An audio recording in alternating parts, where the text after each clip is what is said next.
ГСП онлайн. Городские новости сейчас.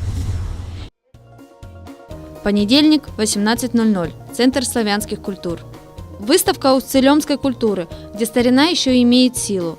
В выставочном зале представлены старинные книги, платки которым более 100 лет и другие экспонаты. Изюминка коллекции – фотографии Марии Терентьевой. Они иллюстрируют развитие усть-илимской горки.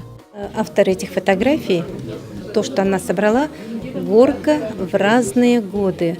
Каждый год в Усть-Илиме на Петров день, 12 июля, обязательно проходит горка.